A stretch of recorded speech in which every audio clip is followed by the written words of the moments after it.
Well, hey guys, welcome back to another episode of 0 to 60, and we bought another car, but I'm not going to show you guys what it is yet because it's got a few problems. In fact, it's probably got a few too many problems, but this is the cluster out of it. So it is the E46, E39, E53, is that the X5 version? Mm-hmm. Yeah, E53 series of car that this cluster's out of, and if you're a real BMW fanatic, you'll be able to guess what car it is. So let us know below if you can tell what car this is from in the comments. But what we're here today for is actually to get Mark, not Aussie Man Reviews, as somebody pointed out, but yeah, he's really good with the soldering iron, and we're going to actually attempt the steering cluster repair. We only picked the car up yesterday, and the owner told us that it had 190,000 kilometers on it, and I think I can just about see a 1 on the speedo, well, on the odometer, but we're not really sure exactly how many Ks it's done. It's just occurred to me, we probably could have just scanned it with ISTA. Anyway, but we want to get it repaired anyway, and he actually gave us the cluster repair kit, so hopefully there's a photo that I can put in here, but yeah, it's basically got a really bad display down the bottom, and it's just not displaying anything, so we can't see warning lights, and this car does have a few warning lights and transmission problems. So anyway, we're going to have an attempt at doing a cluster repair today. Let's get straight into it. So the cluster's actually in quite good condition, apart from obviously the digital part not working, and this is the screen, LED screen, LCD screen, that the previous owner bought to do the repair. Now, actually you haven't done one of these either, have you? I haven't. Yeah, we've never actually done one, so we're going to get it pulled apart and actually look at getting the new one soldered on. So, I guess we've got to take this apart first.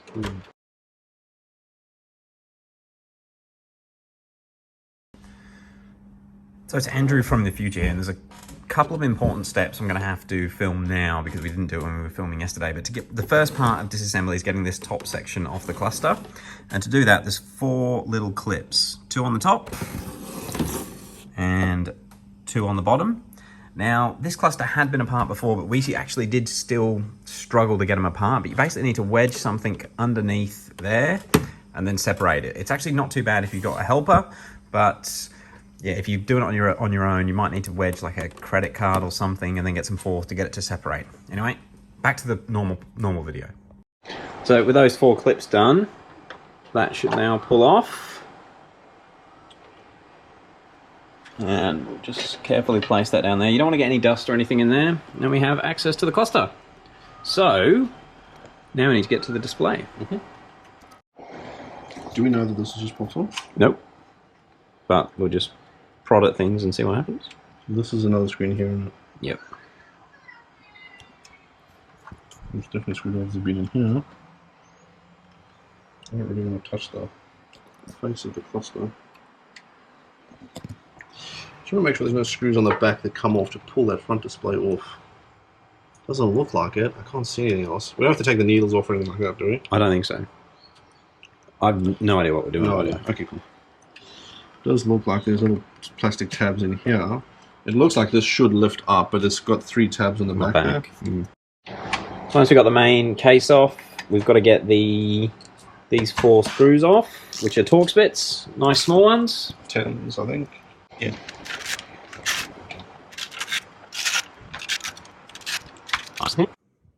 The next part we should have filmed, but we didn't, was when you take this black plastic cover off the back of the cluster, you need to straighten out these connectors here. Pardon me, I don't know if they're connectors or plugs, but basically you've got that one there, that one there, that one there, that one there, and that one there. Now they are like a, I don't know if it's going to focus, like a twist fitting. You can see that one's actually broken, but yeah, most of them twisted back straight.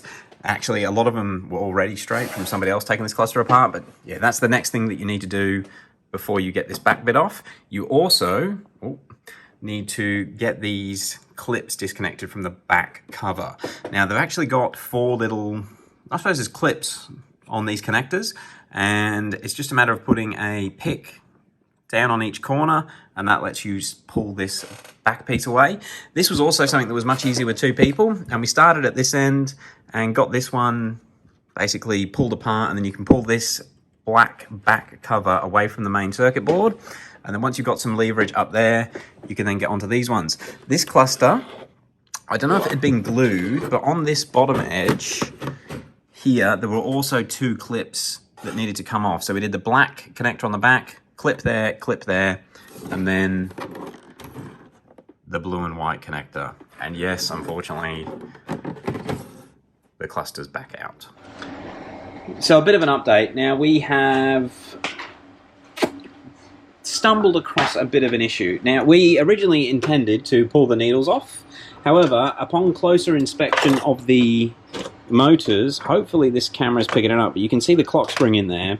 And Mark, who used to repair instruments as a job, he's pretty confident that if we just pull on the needles, even using a needle puller, it's going to damage those springs. So it looks like, well, actually, I probably should explain. We're trying to get this white section off the bottom here. Actually, could you hold that for a moment, just so I can show them what we're doing? And that white section is held on with these 4 screws. 1, 2, 3, 4. But you access that from the other side up in here. You can just see the base of one of the screws there. So what we're going to do, instead of pulling the needles off and risk damaging the motors, which are astronomically expensive on these M clusters, we're going to try and get access to the screws by drilling through under here. We'll have a crack at it. I'm not going to film everything because it's probably going to be a bit of thinking and sweating involved, but once we've got a surefire solution, we'll let you guys know. We'll see how much comes up.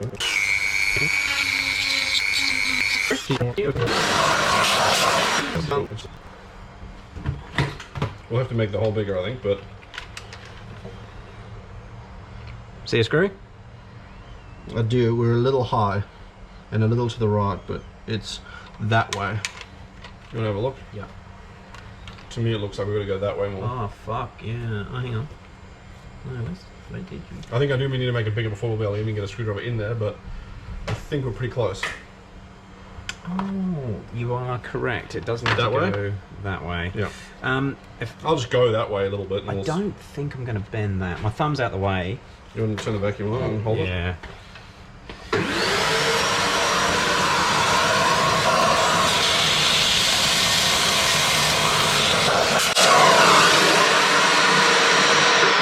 Just let it go. Just so we don't, because we're going to eventually stress it, so I just thought. That'll be enough to undo it. But we are off. Our calculations weren't... I feel like you... I just sort of eyeballed it. Yeah.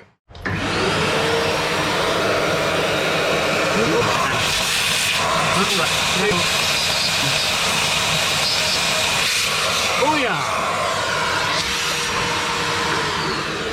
Now that will just undo straight away. Fuck me. Boom! Yeah, it's on it. I've cracked it. Right, sweet.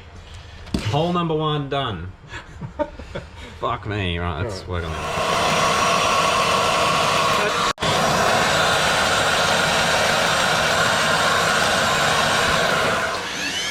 Oh, that is not...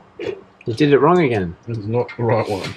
So just a quick update. We have 2 holes drilled and access to the screws which hold the screen on. We've got that one there. There's one over there. I'm not going to bend it up because every time you kink this, it's not great.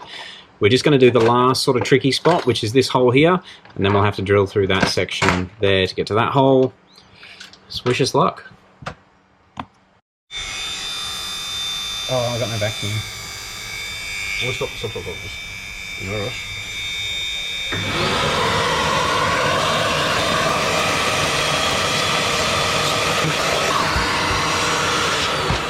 Getting way better at it. So you got your borer? Yeah, we want to check where the screw is first. A little bit to the right. I'll let you that way? Yeah.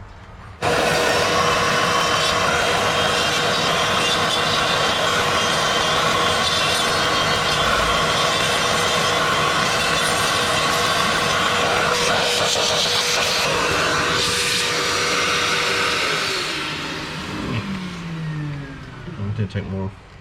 Borer? Mm-hmm. Bora. I'll use the little guy. Well, no, just use the big one so it's plus. Excuse me a little bit.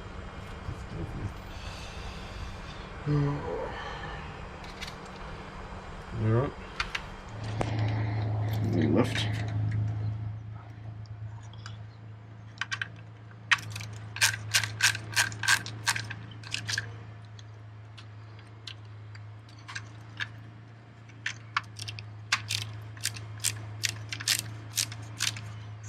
So we're undoing them all in stages. Is that the right word? It's probably not the right word. But it's just because the screws won't actually come out. That's lifted the white part. Yeah, it has. But just think under. I can't because it's... No, because this is on the ground. Is it going to pop off? No. Maybe undo some more. Alright, I'm just... Oh.